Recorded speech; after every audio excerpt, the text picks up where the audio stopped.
marches comme un aveugle qui ne sait pas où il va. Tu marches comme un sourd qui n'entend rien du tout. Tu t'en fous de Dieu, tu te moques de sa Bible. Mais un jour,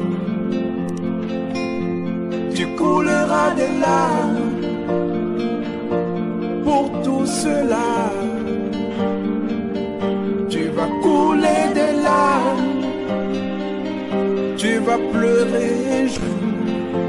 Dis-moi si tu mourrais ce soir, mais que diras-tu à Dieu si tu mourrais demain?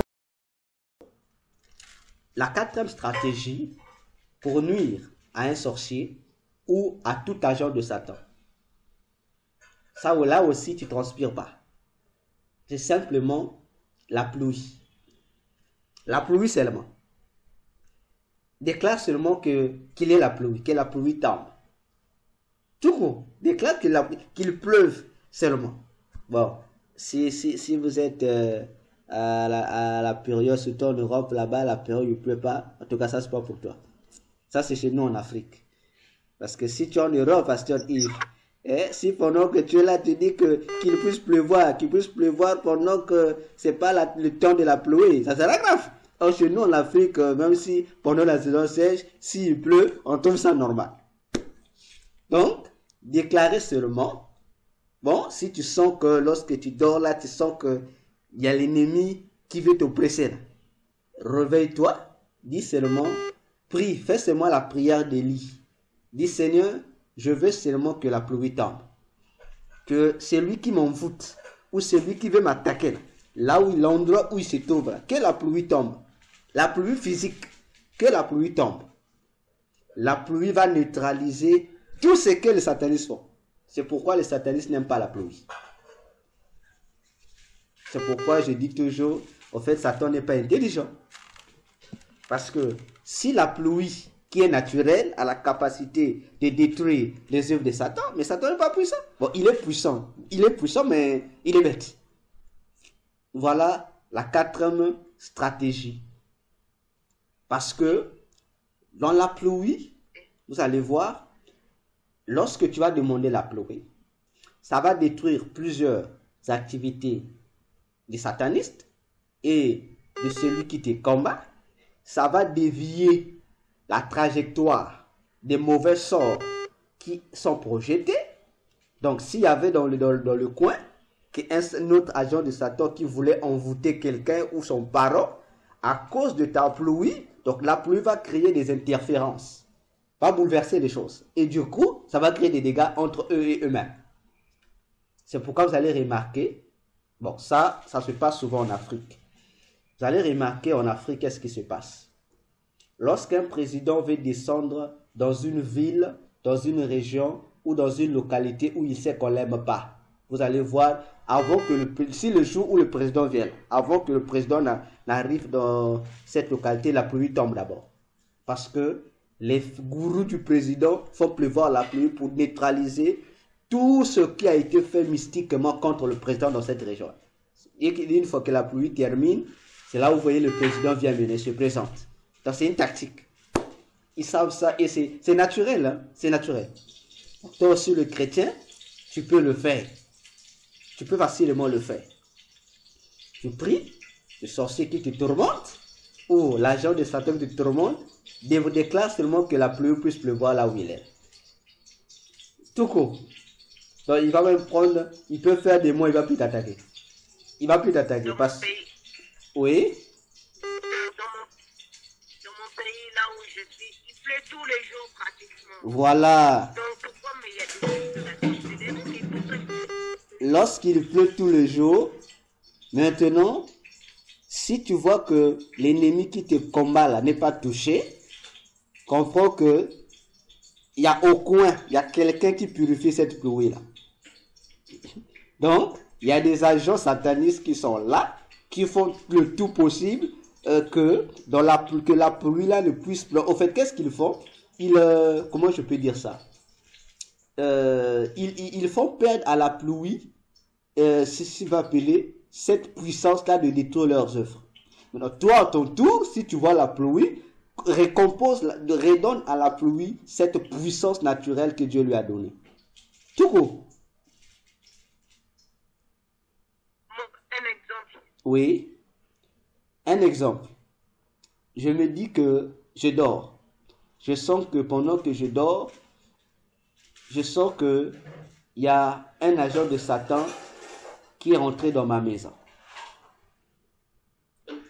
D'ailleurs, ça s'est fait. Ici chez nous, ça se fait. Et ça se fait pendant que on priait avec madame dans la chambre. On t'a fait faire notre prière de famille. On priait. J'ai donné un sujet, dit à madame. En fait, on priait pour d'autres sujets. J'ai interrompu le sujet. J'ai dit à madame, nous allons prier, nous allons chasser le mauvais esprit. Pendant que moi je ne vois rien. Je sens le sujet, il faut prier contre le mauvais esprit. On a prié, on a chassé. Madame, elle voit un individu qui est rentré dans la maison et qui est venu se mettre dans la chambre juste à côté d'elle, qui nous observe. Dès que on a fini de prier, elle me dit, ah, voilà ce que j'ai vu. J'ai dit, ah, pas de problème. J'ai dit, dormons. J'ai dit, on va le faire plaisir. On va le faire. Madame a dit, oh, lorsqu'on priait, on a prié, il a fui, il est sorti. J'ai dit, ah, mais il devait rester, puisqu'il est venu nous assister. Il fallait qu'il soit jusqu'à la fin de la prière. Pourquoi il a fui? J'ai dit, on va l'aider. La nuit, qu'est-ce qu'il fallait faire? J'ai prié. J'ai dit, Seigneur, il faut qu'il pleuve. Comme ça, lui, lorsqu'il sera chez lui là-bas, cet individu, il saura que il avait commis la maladresse de venir me visiter lorsque je prie. Et la pluie est tombée.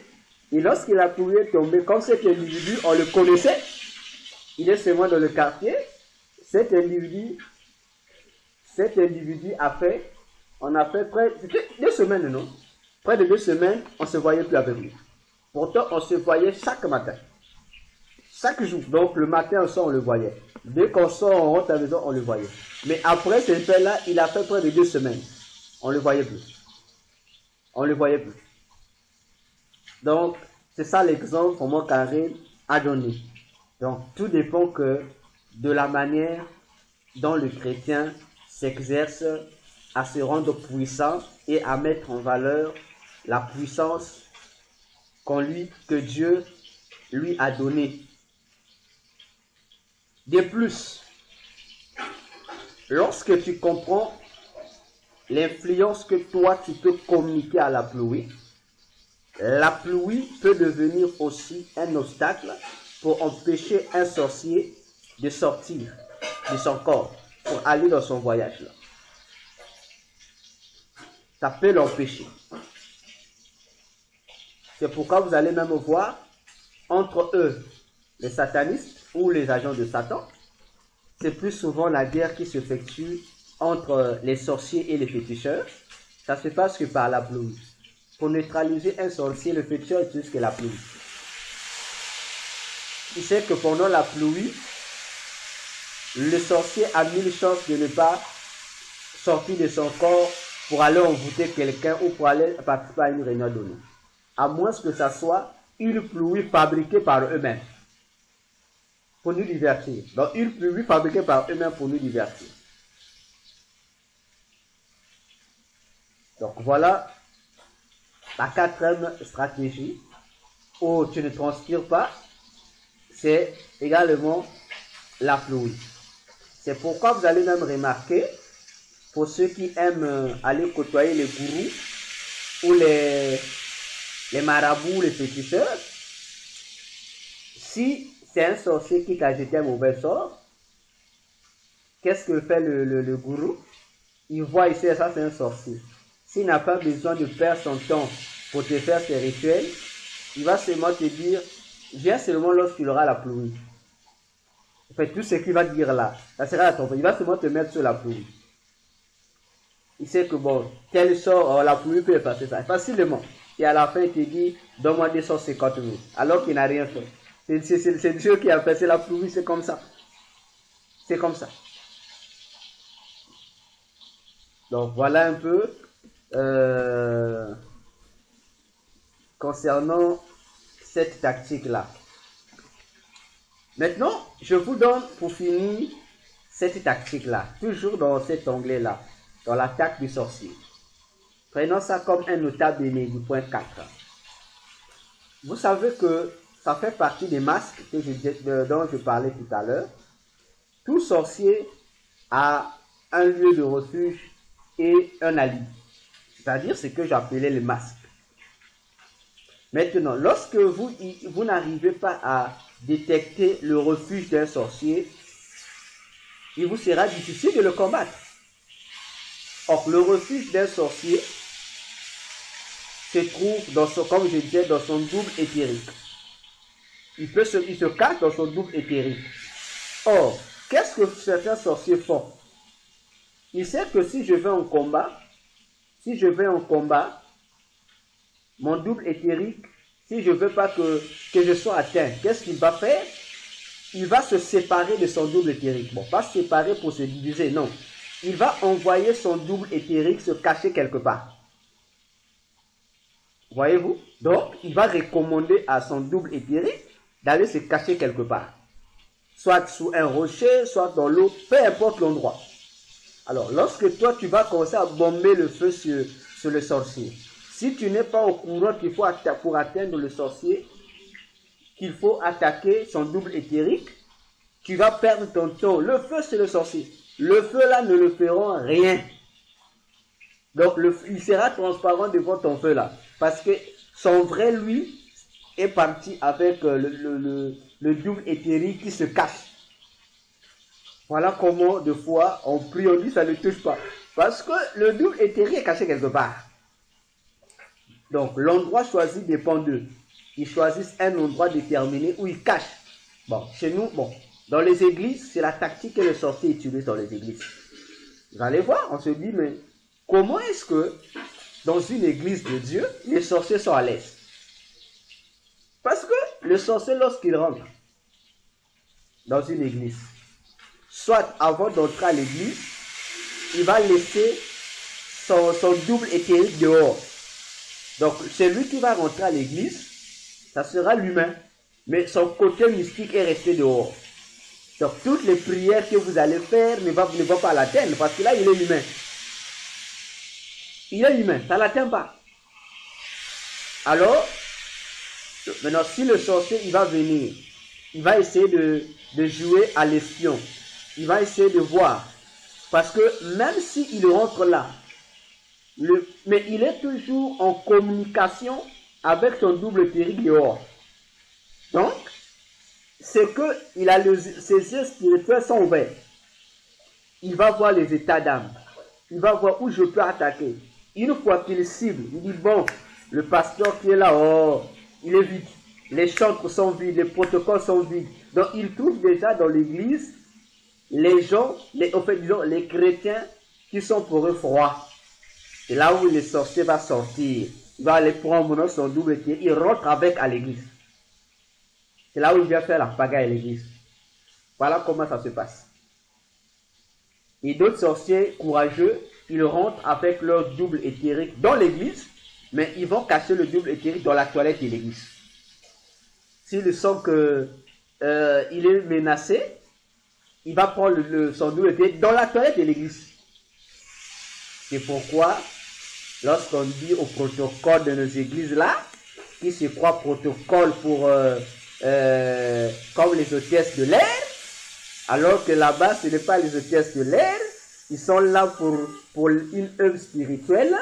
Les protocoles des églises sont parmi les outils qui donnent de la force aux agents de Satan pour combattre les églises.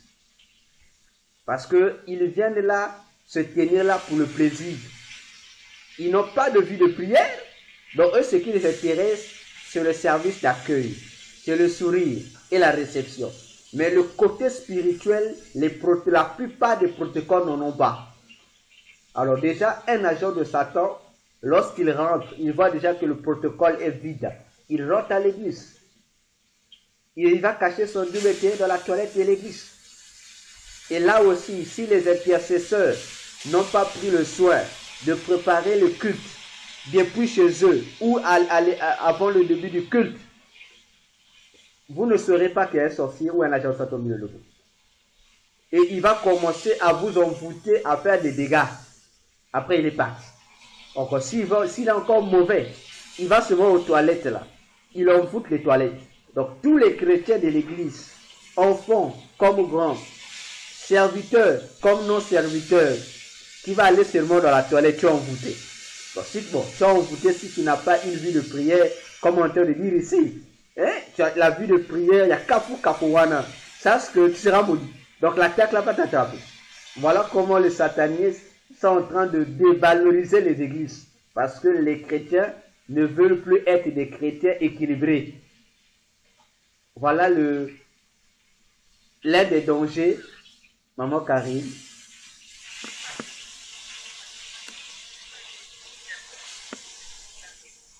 Je vous entends pas bien.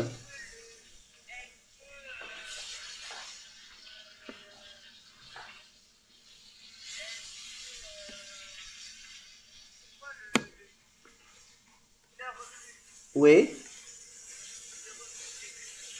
Des sorciers? Oui.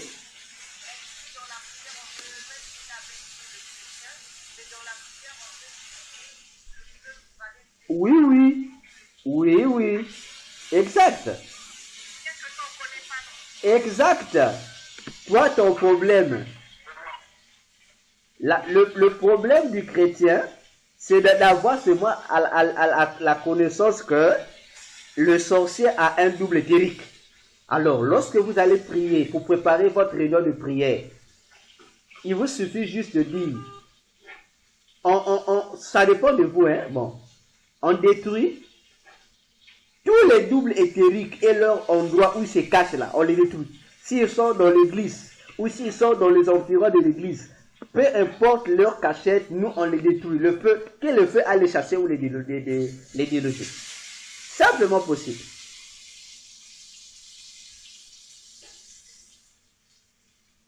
Donc voilà, on s'arrêtera ici pour la quatrième stratégie de comment atteindre le sorcier. Donc déjà, à part Maman Karine, allez-y. Vous avez parlé de l'envoûtement dans les toilettes. Oui. Oui. Mais comment ne pratiquer l'envoûtement des sorciers là dans les toilettes? Mais est-ce qu'un chrétien normal peut rentrer dans les toilettes? Comment désenvoûter ça? Donc, quel genre de prière pour désenvoûter? Il n'y a pas de prière efficace à faire. Je donne encore un secret. Le secret se trouve dans le pouvoir de déclaration du chrétien. Maman Karine, imaginons-nous que quelqu'un rentre dans votre toilette, chie comme un Africain. Hein? Comprenez comme il dit chie comme un Africain. Voilà, il monte là sur le bidet, il chie partout. Il fait le dégât. Bon, vous, la propriétaire de la toilette, lorsque vous allez rentrer, pour remettre votre toilette en forme, qu'est-ce que vous allez faire? Vous allez nettoyer, non? Vous allez nettoyer. Donc, chaque endroit où il y a des dégâts, vous allez nettoyer. Et vous allez nettoyer. Vous-même, vous savez que, bon, il a chié sous le bidet. Bon, pour enlever ça, qu'est-ce que je dois utiliser? Quel est le produit que je dois utiliser? Tu trouves? Tu dis, bon, il me faut l'eau de Javel.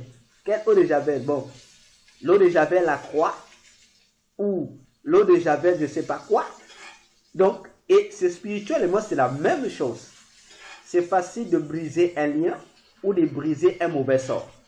Parce que le mauvais sort, c'est quoi? On l'avait dit au début du cours.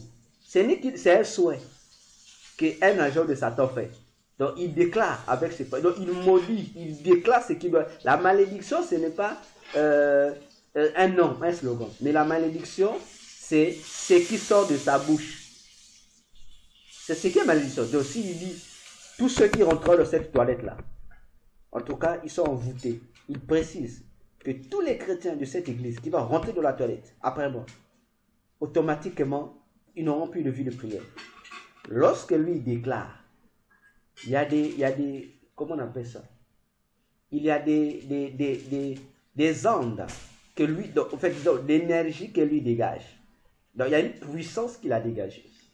Et cette puissance qu'il a dégagée est assistée par les esprits qui leur sont assignés. Voilà comment fonctionne la malédiction. Donc, lui, lorsqu'il déclare que le chrétien tombe, soit tu leur bloques financièrement, ou soit il n'y aura pas de vie de prière dans cette église-là, pour tout celui qui viendra pour voir. Donc, lorsque lui déclare, il y a des génies, bon, des entités qui viennent. Donc, chaque parole, lorsqu'il dit, il parle de lourdeur, par exemple, il parle de faiblesse spirituelle. Donc, chaque malédiction qu'il évoque, il y a un esprit qui vient représenter ces paroles pour exécuter ça. Donc, la parole qu'il déclare, il y a un esprit. S'il dit blocus financier, donc il y a un démon qui gère les affaires des finances là qui vient là.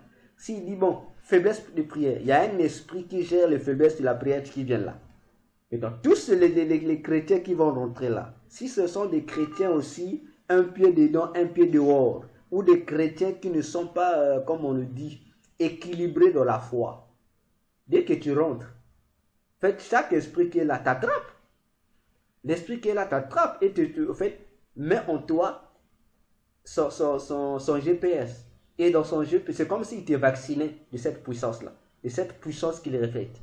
Et ça va agir en toi. Voilà ce que c'est la malédiction.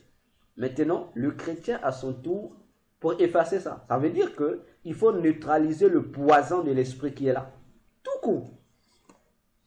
Or, nous avons un esprit supérieur qui nous a été donné, c'est l'esprit de Jésus. Tu déclares, tu répètes les mêmes choses. Si tu n'étais pas là, tu rentres. Déjà, avant d'entrer, tu dis déjà, donc ça se prépare à la maison. Depuis la maison, tu sais que je vais à l'église. Tu commences à te protéger depuis la maison. Et lorsque tu dis, je recommande mon chemin. Donc, au fait, tu réalises le chemin dans ta tête. Je vais aller telle voie, telle voie, telle voie. Tu prépares, tu barricades, tu sais que telle voie, s'il y a tel esprit. Bon, j'arrive devant aux alentours de l'église. Tu te dis, ah, il peut y avoir des sorciers, il peut y avoir tel esprit. Tu neutralises. Et c'est là où je dis aux chrétiens de ne pas être comme des animaux lorsqu'ils sont dans des réunions de prière. Ils doivent être vigilants sur tout ce qui se passe. Ils doivent savoir que souvent lorsque nous nous réunissons, souvent il y a un dérangement. Bon, le dérangement c'est ceci. Souvent on voit des agitations. Souvent on voit ceci. Et tous ces éléments-là autour de nous doivent nous sensibiliser. Et on sait, ah, lorsque je vais prier contre ça, ça et ça. Et lorsque tu dis à l'église aussi, ça je prie. Dans les toilettes, les esprits peuvent venir. Tu te recommandes et tu protèges tout ce que tu as fait. Alors, lorsque tu viens aussi à l'église, ne sois pas distrait. Le long de ton chemin, ne te distrais pas. C'est pourquoi la première fois où Jésus a envoyé les disciples pour évangéliser dans Matthieu 10, il leur dit, ne saluez personne au chemin. On se dit, Jésus comment? Il dit, allez-y, n'allez pas chez les païens, ni chez les samaritains, mais allez vers les brebis perdues de la maison d'Israël. Il dit, ne saluez personne en route. Ah, Jésus. Bon, imaginons-nous que Pierre et Jean, qui étaient connus de leur localité, ils marchent. Le Seigneur dit, Pierre, bonjour. Il ne peut pas répondre. Parce qu'on leur a dit de ne pas saluer.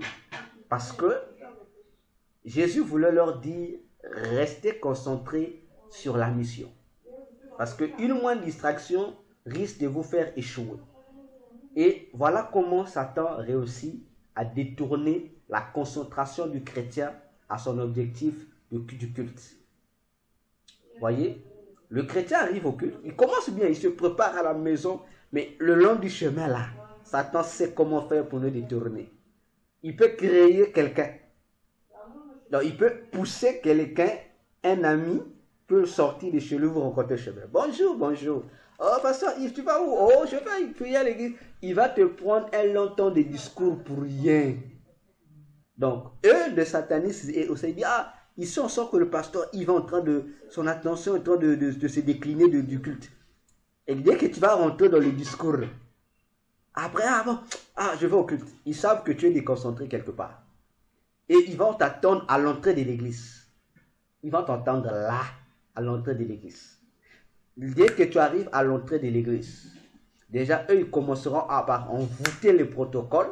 Si les protocoles se sont aussi mal préparés, alors, dès que toi, tu arrives, rien que lorsque tu poses ton pied au seuil de l'église, et ils vont commencer à te jeter des flèches.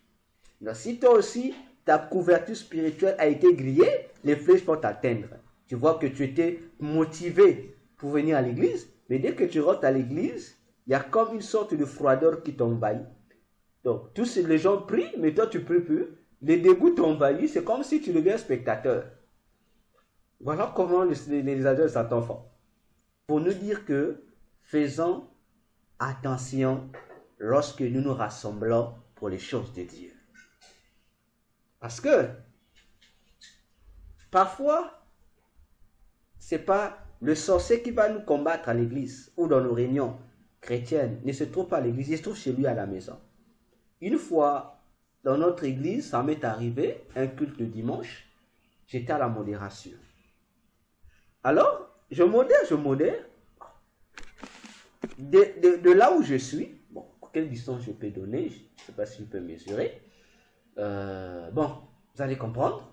Donc, moi je suis ici. La personne qui me combat se trouve dans une autre localité. Bon, on est dans le même, dans le même quartier, mais la personne se trouve, je dirais, dans la 12e ruelle que moi. Alors, cet individu, cet occultus-là, moi, pendant que je fais mes choses, il alourdit le peuple. Il dit, brillant, le peuple est lourd. C'est le Dieu, le peuple est lourd. J'ai dit, qu'est-ce qui se passe? Alors, je suis resté tranquille sur la chaire. J'ai demandé aux chantres de chanter. Le chant aussi, c'est comme si les chants des chantres sont en train encore de pomper la lourdeur de la salle. Alors, je suis resté sur la chaire. J'ai commencé à prier. Je vois ce vieux-là, il est chez lui à la maison, devant sa table, il a son carton de vin. Le vin chez nous ici, c'est le vin, comment on appelle, sangria. Il est en train de manger. Et il est en train de suivre son match à la télé. Alors, qu'est-ce qu'il fait? Il a son sous-vêtement. Il est nu. Bon, seulement sur le sous-vêtement, il avait que le sous-vêtement. Pendant qu'il mange, donc, il écoutait au travers des baffes. Notre culte, il écoutait chez lui. Alors, lui, à son tour, donc, pendant qu'il écoute, lui, il fait quoi? Nous, lorsqu'on dit, Jésus, on prie, Jésus, on te lève. Lui, à son tour, il nous alourdit. Donc, il fait des incantations pour nous alourdir. Alors, qu'est-ce que j'ai fait? J'ai dit, bon, si j'arrête le culte ici, j'ai dit, on va faire la prière d'intercession, ça, je vais l'entêter. Alors, j'ai demandé à l'église, j'ai dit, on ne va pas intercéder. J'ai dit, bon, amen, amen. J'ai dit, avant de poursuivre, je vais dire quelque chose à quelqu'un. J'ai dit, la personne à qui je vais m'adresser se trouve dans la ruelle numéro tant, dans telle maison tant. Je l'ai décrit, j'ai dit, là où tu es, tu m'écoutes. Tu es vêtu de telle manière. Actuellement, devant la télévision, tu es en train de suivre tel match. Et pendant que je parle, c'est telle action qui est en train de se passer. J'ai dit, bon, comme tu es en train de me provoquer, donc tu veux m'amener mon culte à l'échec? J'ai dit, tu as un choix à faire. Soit tu arrêtes de faire les incantations que tu es en train de faire pour alourdir mon culte, ou soit, au cas contraire, c'est moi qui te rends fou dans ta maison. Et ta femme venait te trouver comme ça, dans cette folie-là. Vous savez, automatiquement, la lourdeur a quitté la salle. La lourdeur a quitté. Et là, j'ai blâmé toute la salle. Je leur ai dit, lorsqu'on vous dit, vous venez ici, il faut prier, il faut vous préparer, vous prenez ça, pour vous, c'est à la légère. Voilà ce qui est arrivé. Et tout le monde était étonné là, et tout le monde maintenant faisait semblant de se repentir. Les gens pleuraient là, Seigneur, pardonne-nous, pardonne, voilà. Donc, ce sont des choses auxquelles nous devons faire très attention. Même lorsque vous faites le culte familial à la maison, même lorsque vous vous retrouvez avec des frères, même lorsque vous êtes ici dans le groupe avec le docteur, avant d'entrer dans le groupe, prends ton temps de te préparer pour t'aider à savoir bien t'équiper avant de te réunir pour traiter les affaires du ciel. Sinon, les esprits mauvais qui sont en train de parcourir votre parcelle ou votre ruelle risquent de te faire des choses terribles pour rien. Donc voilà ce qu'on devait partager aujourd'hui. Je pense si tout va bien. Comment, Karine?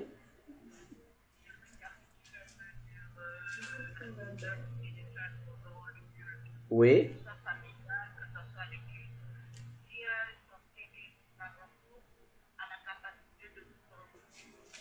Oui.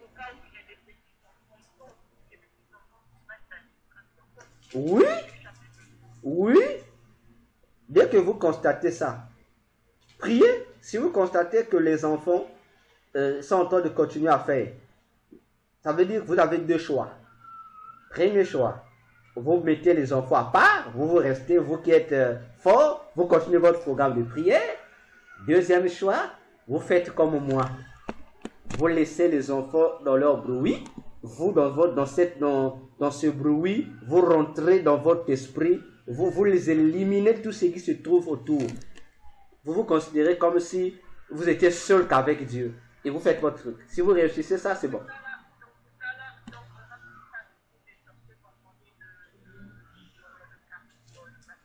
Bien sûr, c'est une guerre. Si vous le savez, vous les citez leur nom. S'ils ne sont pas des sorciers, s'il vous plaît, ne tuez pas les innocents pour rien. Précisez toujours, Seigneur.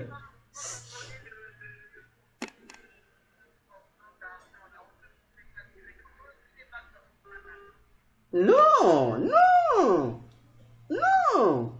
Précisez quand même, Seigneur, je veux couper. S'il est sorcier, si c'est lui, vraiment, que ça l'atteigne. Mais si ce n'est pas lui, si c'est quelqu'un qui se cache derrière lui, que ça atteigne le véritable coupable. Comme ça, l'affaire est réglée. Voilà. Allez-y. Pasteur Lambert, attendez s'il vous plaît. Oui, maman Karine, allez-y. Votre dernière question.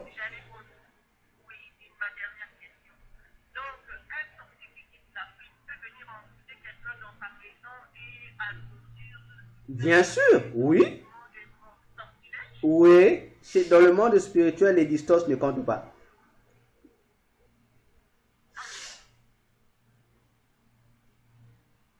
Oui.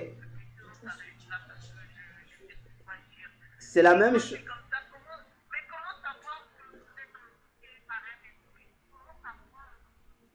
Il faut simplement discipliner.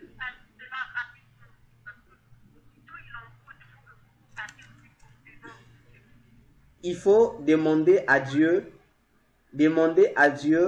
de développer votre sensibilité spirituelle. Si vous avez une forte sensibilité spirituelle, c'est comme si vous avez un fort odorat qui ressent l'odeur. Combien même tout le monde ne peut pas ressentir l'odeur, mais vous, avec votre, vous sentez déjà que ça soit mauvais ici.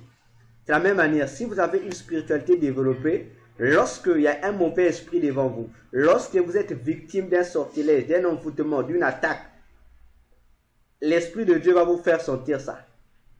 Vous-même vous saurez que ici, non, ça c'est plus la normale. Il y a un mauvais esprit ici. Non, ça c'est un envoûtement. Et ça vous donne facilement la capacité de vous en débarrasser. Maintenant, si vous découvrez ça plus tard, vous pouvez aussi vous en débarrasser.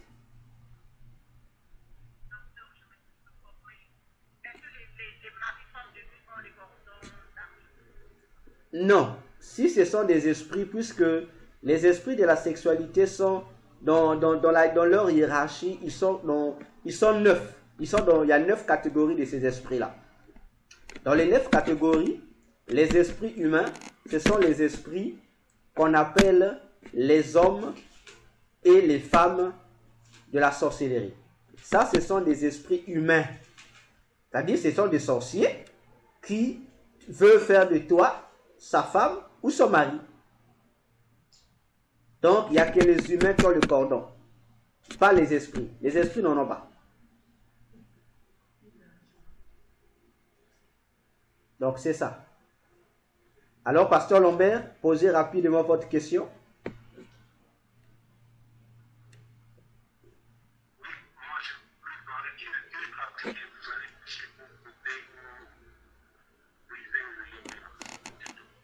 Le lien de... Quel est le lien, pasteur?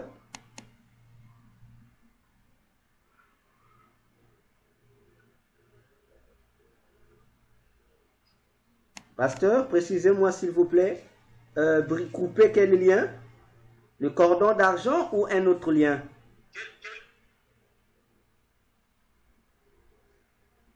Allez-y. Oui.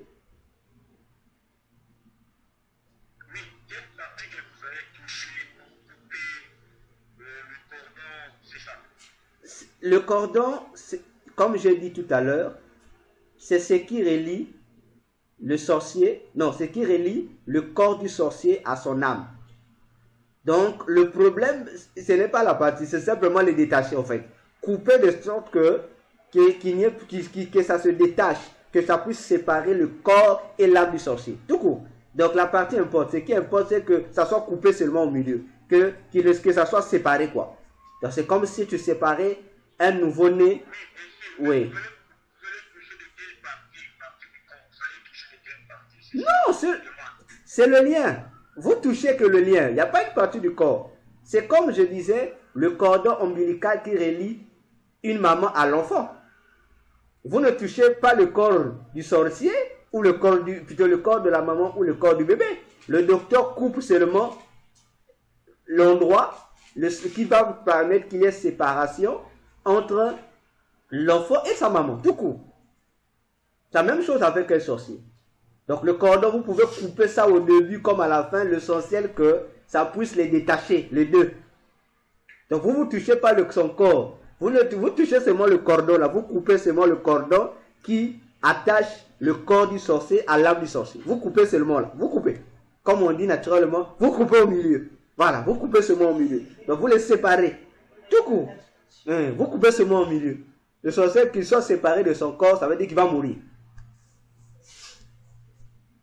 Donc, voilà, fini l'étude de ce soir.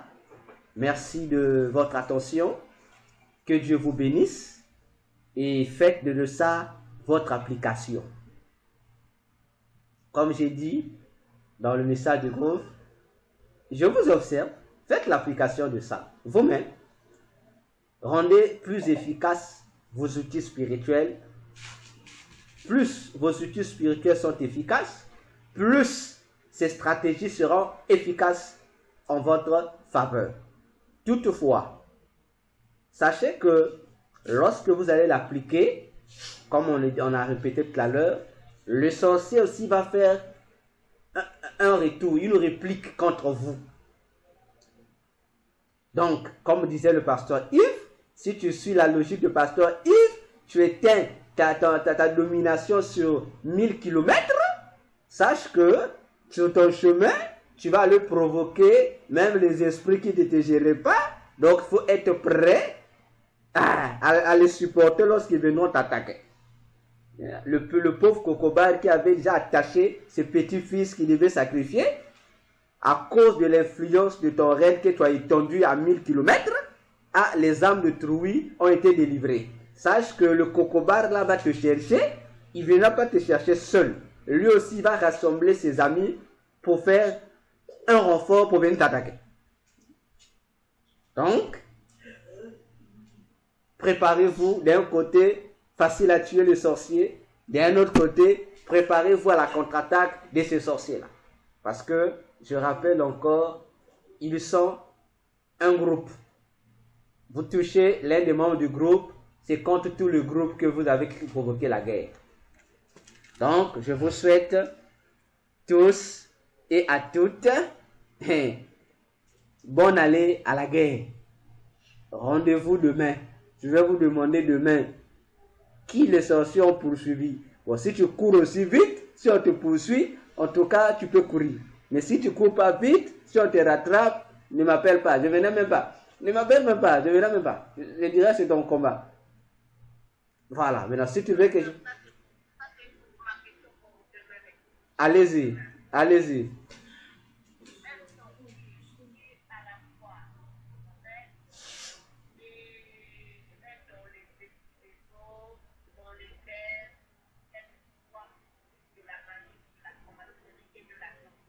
Oui. On va la toucher parce que il n'y a pas de sorcier reine dans les cieux. Non. Il n'y a pas de sorcier reine des eaux. Non. Si elle, le fait qu'elle soit sorcière,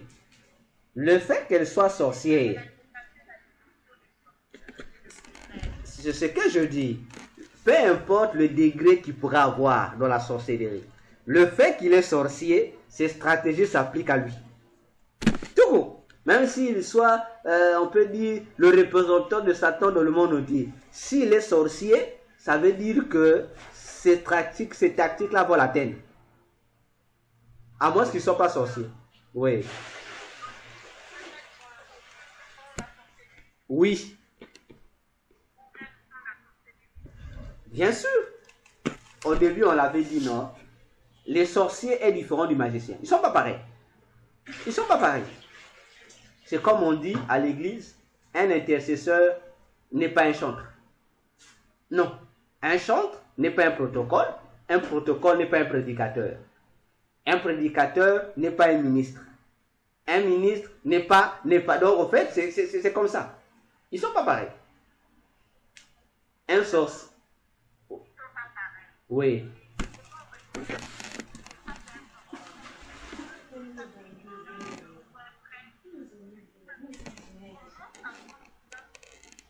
D'accord. Je garde cette question pour la prochaine fois. Je répondrai sur cela. D'accord. Alors, bien des choses à tous. Que le Seigneur soit avec nous. Bonne nuit à tous. À nous retrouver, à nous retrouver, à nous retrouver. Merci.